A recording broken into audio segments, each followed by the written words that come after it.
Good morning, everybody. This is Shadira. I am in class 6 from Chakoria Korok Vidyapit. Now I am going to present about female education. Education is one of the basic needs of human beings. It is the backbone of a nation. It helps our mental and intellectual development. It is a must for everyone. There should be no discrimination in this regard. It should be universal. This facility should be equally go to our female partners. Now let's move on. The next part is, what do people think about women's education? Some backdated people are against female education that think that Allah has created women for the happiness and comfort of men. So it is useless to educate girls. Home is the only place for them. Cooking, washing, giving birth to children, reading children and raising children properly are their main jobs. They do not need to go out of the four walls. So what is the use of female education, that thing? Now let's move on. The next part is, why women deprived of education? Female education faces many hurdles. Traditional belief is one of them.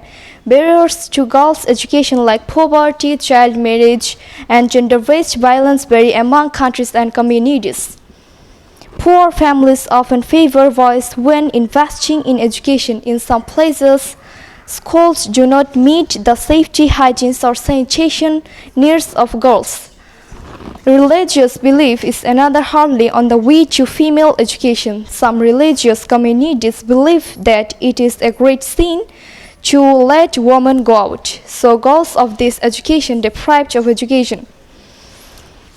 Now let's move on. The next part is, what is the importance of women's education?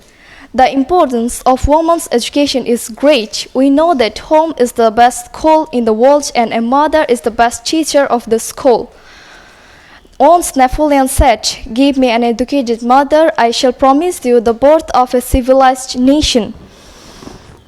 So a woman must be educated or she will not be able to bring up children properly. She is misfit an educated family, so proper education must be given to the woman. Now women are equal to men. They have proved their worth. Now they are politicians, doctors, teachers, engineers, pilots, and whatnot. So there should be no discrimination in this regard. It will be inhuman if women are deprived of education. Without education, women will not be able to perform their social responsibility. Besides, we know that education is the precondition of development. No development is possible if women are uneducated. Our country will lack, keeping half of the population uneducated. Every religion has given maximum importance of women's education. In Islam, education is must for every male and female. So there is no education discrimination in any religion. Now we are going to the last part of this presentation. At present, people have changed their outlook in this regard. Now they are liberal to female education. They are sending their female children to schools. They want their daughters to be highly educated. The darkness of female education has passed away to excellence. In the end, we can say that overall development is not possible without female education. We have to think that we all are equal. They also have the right to be educated. Let me conclude this presentation. Thank you, everyone.